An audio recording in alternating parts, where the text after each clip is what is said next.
오늘 말씀은 민수기 32장 말씀입니다. 봉독해 주시겠습니다. 오늘의 말씀은 민수기 32장 1절부터 27절 말씀입니다. 르우벤 자손과 갓 자손은 심히 많은 가축의 떼가 있었더라. 그들이 아셀 땅과 길르앗 땅을 본즉 그곳은 가축의 적당한 곳인지라. 갓 자손과 르우벤 자손이 와서 모세와 제사장 엘르아살과 회중 족장들에게 말을 가로되 아다롯과 디본과 야살과 니므라와 헤스본과 엘르알레와 스밤과 느보와 부온 곧 여호와께서 이스라엘 회중 앞에서 쳐서 멸하신 땅은 가축의 적당한 곳이요 당신의 종들에게는 가축이 있나이다. 또 가로되 우리가 만일 당신에게 은혜를 입었으면 이 땅을 당신의 종들에게 산업으로 주시고 우리로 요단을 건너지 않게 하소서. 모세가 갓 자손과 르우벤 자손에게 이르되 너희 형제들은 싸우러 가거늘 너희는 여기 앉았고자 하느냐. 너희가 어찌하여 이스라엘 자손으로 낙심케 하여서 여호와께서 그들에게 주신 땅으로 건너갈 수 없게 하려느냐. 너희 열조도 내가 가데스 바네아에서 그 땅을 보라고 보내었을 때에 그리하였었나니 그들이 에스골 골짜기에 올라가서 그 땅을 보고 이스라엘 자손으로 낙심케 하여서 여호와께서 그들에게 주신 땅으로 갈 수 없게 하였었느니라. 그때 여호와께서 진노하사 맹세하여 가라사대 애굽에서 나온 자들의 20세 이상으로는 한 사람도 내가 아브라함과 이삭과 야곱에게 맹세한 땅을 정령이 보지 못하리니 이는 그들이 나를 온전히 순종치 아니하였음이니라. 다만 그나스 사람 여분네의 아들 갈렙과 눈의 아들 여호수아는 볼 것은 여호와를 온전히 순종하였음이니라 하시고 여호와께서 이스라엘에게 진노하사 그들로 40년 동안 광야에 유리하게 하심으로 여호와의 목전에 악을 행한 그 세대가 필경은 다 소멸하였느니라. 보라 너희는 너희의 열조를 계대하여 일어난 죄인의 종류로서 이스라엘을 향하신 여호와의 노를 더욱 심하게 하는도다. 너희가 만일 돌이켜 여호와를 떠나면 여호와께서 또 이 백성을 광야에 버리시리니 그리하면 너희가 이 모든 백성을 멸망시키리라. 그들이 모세에게 가까이 나아와 가로되 우리가 이곳에 우리 가축을 위하여 우리를 짓고 우리 유아들을 위하여 성읍을 건축하고 이 땅 거민의 영구로 우리 유아들로 그 견고한 성읍에 거하게 한 후에 우리는 무장하고 이스라엘 자손을 그곳으로 인도하기까지 그들의 앞에 행하고 이스라엘 자손이 각기 기업을 얻기까지 우리 집으로 돌아오지 아니하겠사오며 우리는 요단 이편 곧 동편에서 산업을 얻었사오니 그들과 함께 요단 저편에서는 기업을 얻지 아니하겠나이다. 모세가 그들에게 이르되 너희가 만일 이 일을 행하여 무장하고 여호와 앞에서 가서 싸우되 너희가 다 무장하고 여호와 앞에서 요단을 건너가서 여호와께서 그 원수를 자기 앞에서 쫓아내시고 그 땅으로 여호와 앞에 복종케 하시기까지 싸우면 여호와의 앞에서나 이스라엘의 앞에서나 무죄히 돌아오겠고 이 땅은 여호와 앞에서 너희의 산업이 되리라마는 너희가 만일 그같이 아니하면 여호와께 범죄함이니 너희 죄가 정녕 너희를 찾아낼 줄 알라. 너희는 유아들을 위하여 성읍을 건축하고 양을 위하여 우리를 지으라. 그리하고 너희 입에서 낸 대로 행하라. 갓 자손과 르우벤 자손이 모세에게 대답하여 가로되 우리 주의 명대로 종들이 행할 것이라. 우리의 어린 자와 아내와 양떼와 모든 가축은 이곳 길르앗 성읍들에 두고 우리 주의 말씀대로 종들은 무장하고 여호와 앞에서 다 건너가서 싸우리이다. 아멘. 오늘 내용은 공동체 안에서 나의 선택이라는 제목으로 이 본문 말씀을 이렇게 타이틀 지었는데요. 우리가 이미 이전에 살펴봤던 대로 요단강 동편에 있었던 바산 옥과 에스본 왕을 다 물리쳤습니다. 아모리 족속이 갖고 있던 그 땅을 다 차지하게 되었어요. 그리고 나서 이제 요단강을 건너서 이제 약속의 땅 가나안으로 들어가야 되는데 이들이 봤더니 갓 자손과 그리고 르우벤 자손이 봤더니 요단 동편이 땅이 너무나도 비옥한 거예요. 바산왕 옥 할 때 그 바산 지역은 골란 지원이 있었던 굉장히 고지대에 또 목초지가 굉장히 좋았던 곳입니다. 그러니까 거기서 1등급 우유가 생산되는 것이죠. 고기가 굉장히 상태가 좋은 고기들이 나오는 거예요. 그랬더니 이들이 가축이 많으니까 우리는 여기 머물러 주게 하여 주시옵소서 라고 이야기해요. 그랬더니 모세가 야 너네 왜 여기 있으려고 그래? 이 정도가 아니라 굉장히 진노하는 거예요. 야! 무슨 소리야! 그러다가 40년 전에 하나님이 진노하셔서 우리 싹 다 그 20세 이상의 사람들은 다 죽게 되었어. 남은 자는 여호수아와 갈렙뿐이야. 너희들 왜 너희들의 형제를 낙담시키려고 그래? 이제 들어가서 마음을 단디해서 마음을 다잡고 들어가서 그 하나님이 함께 하심으로 말미암아 저 땅을 지배하고 정복해 나가야 되는데 너희들 왜 시작도 하기 전부터 여기에 정착한다고 그래? 왜 형제들을 낙심하게 하려고 하느냐라고 이야기를 합니다. 오늘 단어가 낙심이라는 단어가 굉장히 많이 나와요. 우리 6절부터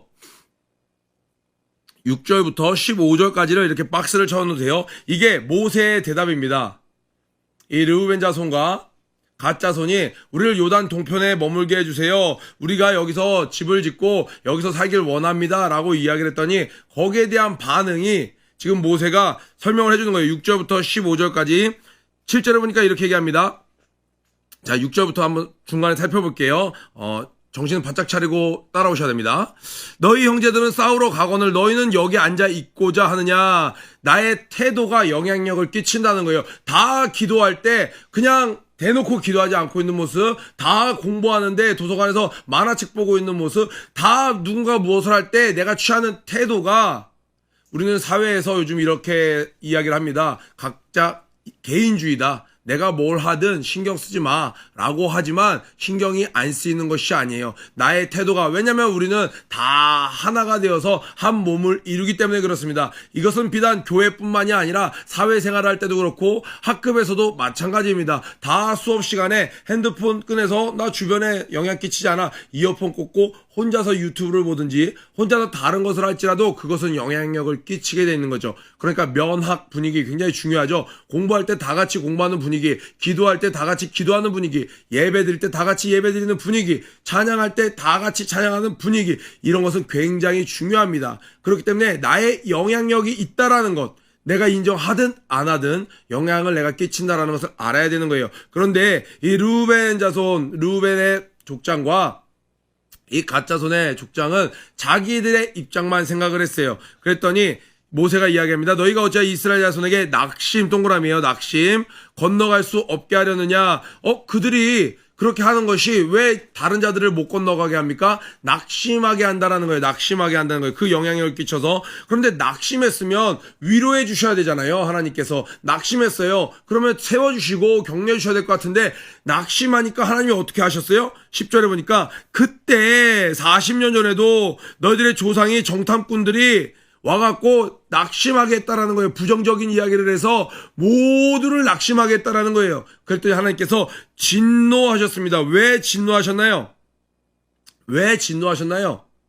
온전히 따르지 않았기 때문입니다. 자, 볼까요? 11절에 온전히 따르지 아니하였습니다. 온전히의 박스를 쳐놓으세요. 형광펜 있으면 형광펜 놓으세요. 그런데 또 다른 온전히가 있어요. 누구죠? 바로 다음 절에 나오는 그러나의 별표 갈렙과 여호수아는 여호와를 온전히 따랐습니다. 누구는 온전히 믿지 못했고 누구는 온전히 따랐습니다. 뜨뜻미지근한 건 없습니다.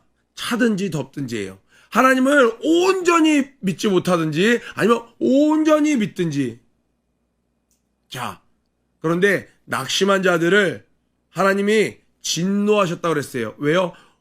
낙심하면 온전히 따를 수 없어요. 그럼 하나님은 왜 온전히 따르지 않는 것, 다시 말해서 낙심하는 것에 대해서 이렇게까지 진노하실까요? 그것은 무엇이냐면 결국에는 하나님을 믿지 못한다라는 거예요. 왜요? 어떤 자에게 진노하세요? 새 친구가 교회 왔을 때 그들이 열심히 하지 않는 것에 진노하지 않으세요. 그런데 누구에게 진노했어요? 모세에게 진노하셨어요. 모세가 전화할 수 없습니다. 입이 둔합니다. 하나님께서 내가 이것도 도와줄게. 너 한번 품속에 손 넣어봐. 너 지팡이 던져봐. 뱀이 변한 내 능력으로 너와 함께 해줄게. 말을 못해. 내가 너 형을 붙여줄게. 내가 그들의 마음을 감동시켜서 너를 나의 종으로 받아들이게끔 해줄게. 하나님께서 모든 것으로 도와주신 자, 함께하는 자가 낙심하는 것은 어떻게 받아들이시냐? 너 나 결국 못 믿는구나. 이렇게 받아들이시는 거예요. 그러니까 하나님은 그것에 대해서 진노하시는 것입니다.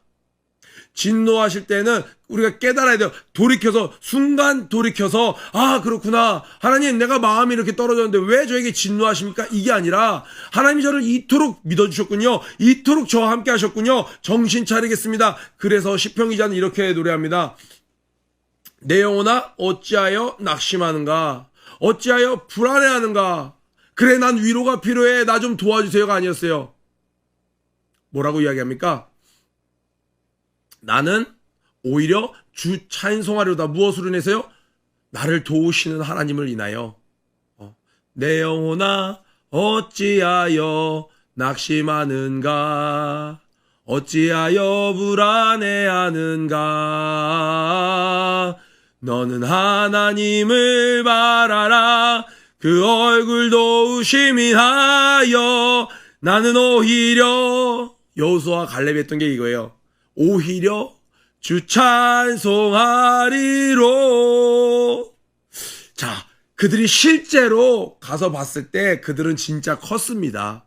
실제로 과장되긴 했지만 메뚜기 정도는 아니었지만 그들과 비할 때는 정말로 볼품없이 그들은 컸습니다. 그러나 여호수아와 갈렙은 나는 오히려 나를 도우시는 하나님의 얼굴을 말미암아 주를 찬송했습니다. 이게 온전히 따르는 거예요. 내 개인의 삶에서도 낙심해서는 안 되는 겁니다. 자, 우리가 낙심이라 그러니까 우리 중고등부 친구들이 좀 어려워할 때가 있더라고요. 낙심이라 그러면 큰 범죄를 저질러서 아주 그냥 절망 가운데 이제 감옥에 뭐 종신형을 처한다든지 그런 상황에서, 아니면 부모님 사업이 어려워져서 이제 전학 가야 되고 완전히 가세가 기우는 것이 낙심되고, 그게 아니에요, 여러분. 일상생활 가운데 낙심이란 단어 떨어질 낙자예요. 심은요, 마음 심자죠. 그냥 우리가 편히 하는 말. 그러니까 평상시에 나 좀 마음 다운됐어. 하나님이 굉장히 기뻐하지 않습니다. 왜냐? 하나님은 이미 우리에게 다 주셨거든요. 아멘.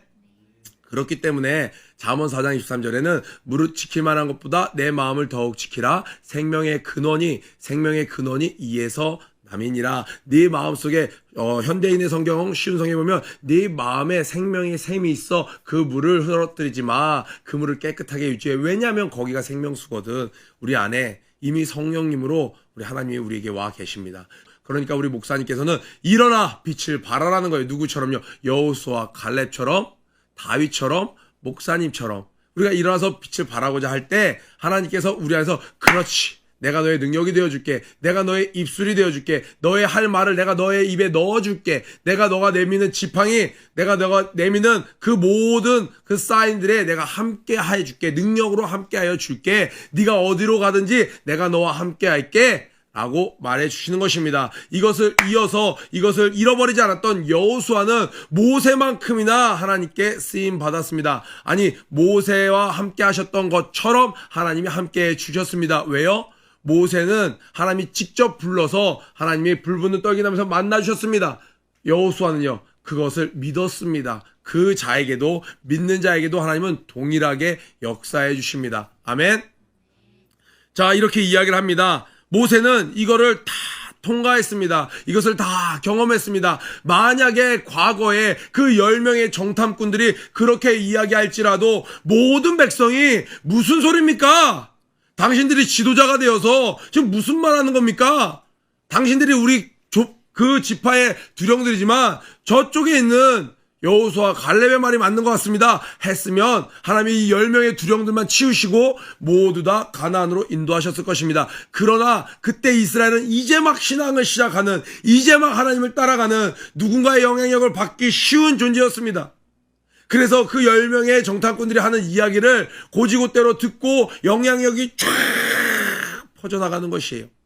우리는 두 가지 측면으로 다 생각을 해야 됩니다. 내가 영향을 끼치는 입장에 있을 때 나는 어떤 영향을 끼치는가? 또 반대로 영향을 받는 입장에 있을 때 누군가 나에게 이야기할 때 그것을 난 수용할 것인가? 수용치 않을 것인가?